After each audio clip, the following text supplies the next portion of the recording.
जो एक तरह का मैं कहूँ मिलिट्री टर्मोइल है या फिर जो एक युद्ध की स्थिति अलग अलग जगहों पर वैश्विक मंच पर बनी हुई है, उन सब के बीच भी शांति का और पीस का संदेश देता है। तो मैं बहुत ज्यादा इस आज इंतजार कर रही हूं कि प्रधानमंत्री वहां जब इजरायली संसद में बोलेंगे तो क्या संदेश देंगे। मैं लाइव तस्वीरें भी दिखा रही हूं, इजरायली संसद में भारतीय प्रधानमंत्री पहुंचने वाले हैं और वहां पर वो संदेश देंगे। वो आज क्या बोलेंगे उस पर तो नजर बनी हुई है। लेकिन मैं एक बार जरा प्रोफेसर जहांगीर के पास जाती हूँ। मेजर शेख नदीम हमारे साथ है, उनके पास पहले चले जाते हैं। मेजर नदीम, जरा बताइए भाई, एक अलायंस बन रहा है, उसमें आप लोगों को क्यों दिक्कत हुई कि आपने एक प्रस्ताव पास कर दिया पाकिस्तानी संसद में?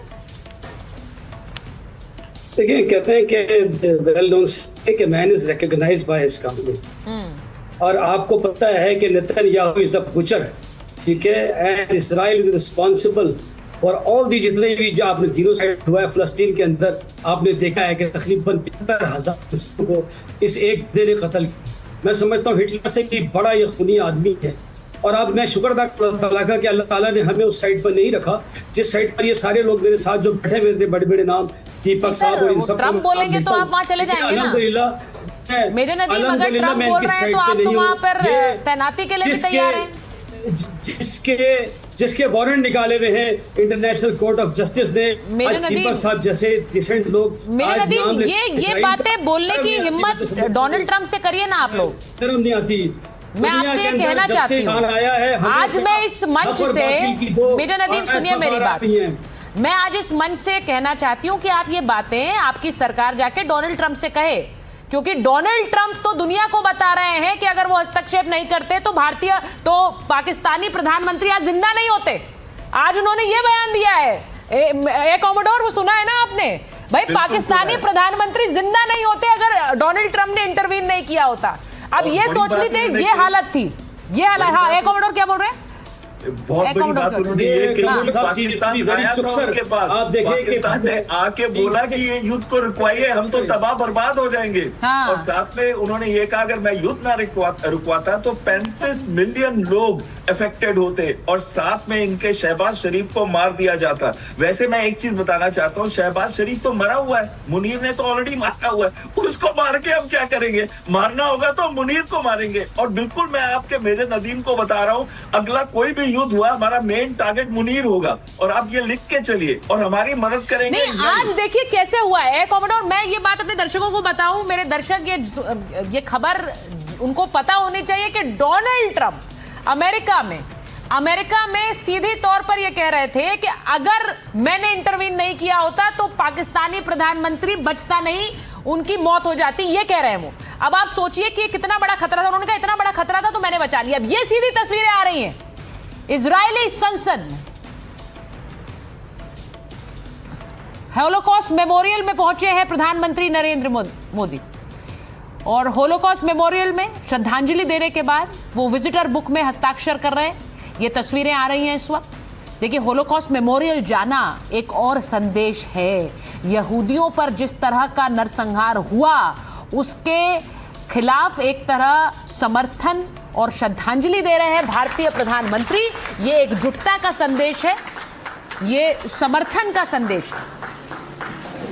प्रधानमंत्री नेतन्याहू के साथ भारतीय प्रधानमंत्री होलोकॉस्ट मेमोरियल, वो जो तस्वीर आप पीछे देख रहे हैं, वो तस्वीर एक तरह से दिखाती है कि यहूदियों ने कितना जुल्म सहा, और पिछले कई सालों में जो एक डिप्लोमेटिक रिश्ते हैं, इजराइल को बहुत से देशों ने अछूत बनाकर रखा।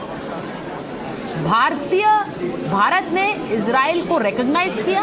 उसके बाद नरेंद्र मोदी पहले भारतीय पीएम जो कि इजराइल गए, और ये भी अपने आप में उस जो एक वैश्विक अछूत बनाने की एक प्रक्रिया दुनिया भर में कई देशों ने शुरू की थी, उसको भी खत्म करती थी ये पहल। ये देखिए, भारत का तिरंगा लिए वहां पर बच्चे मौजूद हैं, इजराइल और भारत के झंडे। जरा सुनाइए जरा अगर वहां आवाज।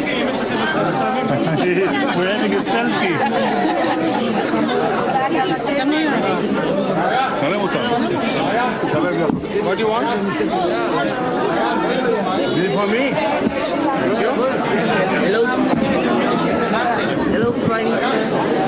तस्वीर आ रही है ये होलोकॉस्ट मेमोरियल जाने के बाद वहां पर जो कुछ छोटे बच्चे हैं जो भारत और इजराइल के झंडे लिए हुए हैं वो यहाँ पर बोल रहे हैं कि वो प्रधानमंत्री से मिल रहे हैं। प्रधानमंत्री ने कहा दिस इज फॉर मी, ये मेरे लिए है। तो बच्चे उन्हें झंडा भी पकड़ा रहे हैं, उनसे बात कर रहे हैं। नेतन्याहू भी वहां पर बच्चों से मिल रहे हैं। इसके बाद संसद का कार्यक्रम जिसमें प्रधानमंत्री नरेंद्र मोदी बोलेंगे। मैं एक बार जरा प्रोफेसर जहांगीर के पास जा रही हूँ जो सीधे हमारे साथ तेल अवीव से जुड़े हुए हैं। प्रोफेसर जहांगीर जरा बताइए, तेल अवीव में, जेरूसलम में, इस पूरे इजराइल में भारतीय प्रधानमंत्री को लेकर किस तरह की एक सोच है? क्योंकि हम वहां जानते हैं कि एक पक्ष और विपक्ष जो राजनीतिक होता है वो इजराइल में भी है, लेकिन वहां पर जो लैपिड हैं उन्होंने भी स्वागत किया है भारतीय प्रधानमंत्री का। मुझे लग रहा है प्रधानमंत्री कुछ बोलने वाले, वहां सीधे पहले क्या करते हैं।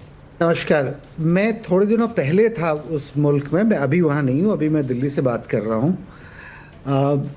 जो इजराइल के अंदर जो माहौल है वो बड़ा, मतलब आपने जैसा कहा उनके लिए ये बात प्रधानमंत्री कुछ कह रहे हैं राजनीतिक तौर पे। जी बोलिए बोलिए प्रोफेसर जहांगीर बोलिए।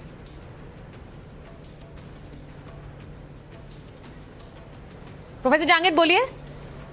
हाँ माफ करें, मुझे लगा कि लाइव बोले। इजराइल के भीतर जो माहौल है वो माहौल बड़ा मतलब जश्न वाला है, क्योंकि आपने जैसा इशारा किया उस देश का एक राजनीतिक बहिष्कार अंतर्राष्ट्रीय स्तर पे चल रहा था और भारत की उसमें बड़ी अहम भूमिका है कि नरेंद्र मोदी वहाँ गए। आने तो नेतन्याहू थे इजराइल से इंडिया, इस साल के बीच में घोषणा भी हुई थी कि वो आने वाले हैं, पर मेरे ख्याल से नेतन्याहू का इंडिया में आना राजनीतिक तौर पे बड़ा मतलब मुश्किल हो सकता था, क्योंकि उसका विरोध भी होता, अंतर्राष्ट्रीय स्तर पे उसकी इतनी ही थी। तो मेरे ख्याल से नरेंद्र मोदी का ये जो पक्का पक्ष रहा है इजराइल के प्रति अपना समर्थन जताने का, ये मेरे ख्याल से जग जाहिर है। और इसमें भारत से ज़्यादा राजनीतिक हित जो हैं अभी इजराइल के सदर हैं। आपने जो इशारा किया कि पाकिस्तान इसमें मतलब ज़्यादा दुखी होने की जो बात है, मेरे ख्याल से इस रिश्ते को पाकिस्तान के विरोध के नज़रिए से नहीं देखा जाना चाहिए। भारत और इजराइल के संबंध डिफेंस और टेररिज्म से परे जाके भी जी मैं आपको रोक रही हूँ एक बार। प्रोफेसर जहांगीर, यहाँ सीधी तस्वीरें आ रही है, देखिए जेरूसलम से जो लाइव है, मैं उन तस्वीरों पर वापस जा रही हूँ क्योंकि प्रधानमंत्री कुछ बच्चों से मिल रहे हैं और वहाँ उन्हें मिलाया जा रहा है। छोटे बच्चे हैं, नेतन्याहू और उनकी पत्नी सारा नेतन्याहू भी मौजूद हैं। अब नेतन्याहू ने कहा कि आप इधर आ जाइए, तो वो तस्वीर खिंचा रहे हैं और थोड़ी देर में ही इजरायली संसद में बोलेंगे भारतीय प्रधानमंत्री। अब मैं आज जो बात कह रही थी आपसे कि भारतीय प्रधानमंत्री का वहां पर पहुंचना ये अपने आप में बताता है कि भारत कितनी तवज्जो और अहमियत इजराइल को दे रहा है। ये दोनों तरफ से है, इजराइल की तरफ से भी यही एक महत्व और इम्पोर्टेंस भारत को भी दी जाती है। और इसीलिए जैसे मैंने कहा कि जो 3 तस्वीरें अगर मैं आपको बताऊं, जो इजरायली संसद है उसका तिरंगे के रंगों में नहा जाना, वहीं दूसरी तरफ जेरूसलम पोस्ट पे प्रधानमंत्री की बड़ी बड़ी तस्वीर और उसमें लिखना नमस्ते मोदी यानी कि वेलकम मोदी लिखना और उसको बकायदा प्रचारित करना। वहीं जो विपक्ष के नेता हैं, इजरायली प्रधानमंत्री तो स्वागत कर रहे हैं, विपक्ष के नेता भी वहां पर भारतीय प्रधानमंत्री का स्वागत कर रहे हैं और कह रहे हैं कि भारत के साथ ये रिश्ता बहुत इंपॉर्टेंट है, बहुत महत्वपूर्ण है। तो ये सारे जो एक हलचल है वो आपको दिखाती है कि भारतीय प्रधानमंत्री की मौजूदगी वहां कितनी इंपॉर्टेंट है। मैं एम्बेसडर बोरा के पास जा रही हूँ। एम्बेसडर बोरा, सीधी तस्वीरें मैं दिखा रही हूँ इजरायली संसद से। यहाँ किसी भी समय भारतीय प्रधानमंत्री का आगमन होगा, वो यहाँ पर पहुंचेंगे और इसी इजरायली संसद को संबोधित करेंगे। ये करने वाले वो पहले प्रधानमंत्री होंगे, भारतीय प्रधानमंत्री, और यहां से वो जो संदेश देंगे आप समझ लीजिए कि उस पर नजरें कहां से होंगी, क्योंकि इजराइल और भारत का साथ आना ऐसा मजबूत गठजोड़ है जो अच्छों के लिए मुश्किल खड़ा कर सकता है। इजराइल की टेक्नोलॉजी है, भारत का जिस तरह की एक आर्थिक प्रगाढ़ता है, ये दोनों देश साथ आते हैं और साथ आकर एक मजबूत कड़ी बनते हैं जिस पर नजर सबकी है। इसीलिए अब भारतीय प्रधानमंत्री यहाँ संबोधित कर। एम्बेसडर बोरा, मुझे ये बताइए, भारतीय प्रधानमंत्री का संबोधन है, इस सब के बीच किन किन देशों की नजर है इस संबोधन पर? पूरी दुनिया की नजर है इस संबोधन पर, सबसे ज्यादा आतंकिस्तान की जो आपका पड़ोसी है। बहुत जल्दी से बता देता हूँ, डिफेंस की हम बात कर रहे हैं, मत भूलिएगा मैडम, आपने सुना होगा बेटा, जो हम कहते हैं ड्रिप इरिगेशन, जो इजराइल से हमारे पास आई थी 90s में, हमारा जो आउटपुट था, एग्रीकल्चर आउटपुट 250% बढ़ गया था और पानी का यूटिलाइजेशन 50% कम हो गया था। 30 centre of agriculture action Bharat में खोल रखे हैं इजराइल के साथ। मेडिसिन में है, साइबर सिक्योरिटी में, बहुत से एरियाज में हमारी कोऑपरेशन है इजराइल के साथ। प्राइम मिनिस्टर बात करेंगे एंटी टेररिज्म की, जो इजराइल को सताता है हमें भी सताता है, वो बात करेंगे पार्टनरशिप की, वो बात करेंगे डिफेंस की, वो बात करेंगे मेडिसिन की, वो बात करेंगे साइबर सिक्योरिटी की। ये सारी चीजें हैं जिसमें हम दोनों एक साथ मिलेंगे और वो बोलेंगे, मेरा मानना है, हो सकता है कि मैं कुछ ज्यादा ही कह दूं, मैं कहेंगे कि ये एक डिफाइनिंग पार्टनरशिप है, ये एक पार्टनरशिप है जिसके कोई लिमिट्स नहीं है, क्योंकि हम लोगों ने कभी ऐसा कुछ नहीं किया जिससे दूसरे का नुकसान हो। मैम, यही ताकत है इजराइल की, यही ताकत है भारत की। चुपचाप जैसे भी हो सके लो की इजराइल ने हमारी मदद की है और जब हो सका हमने इजराइल की मदद की है। ये टू वे है। जब वहां पर हमास ने अटैक किया था, आपको याद होगा कितने हमारे लोग गए थे, नर्सेज, केयर गिवर्स वगैरह जाके वहां पर काम कर रहे हैं, अभी तक बहुत सारे वहां पर हैं।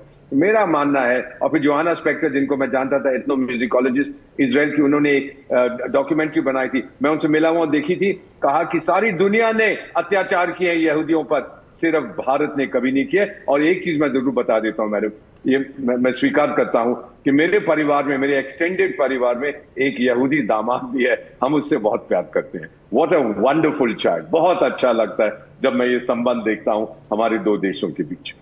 ये बहुत अच्छी तस्वीर आपने बताई है एम्बेसडर वोरा, और मुझे लगता है कि आज जब भारतीय प्रधानमंत्री वहां पहुंचे हैं, देखिए बहुत से राष्ट्रीय अध्यक्षों से वो मिलते हैं, लेकिन जो एक पर्सनल केमिस्ट्री नेतन्याहू के साथ है या फिर मैं कहूँ राष्ट्रपति पुतिन के साथ है, ये दो ऐसे राष्ट्रीय अध्यक्ष हैं जिनके साथ उनकी चर्चा हमेशा होती है।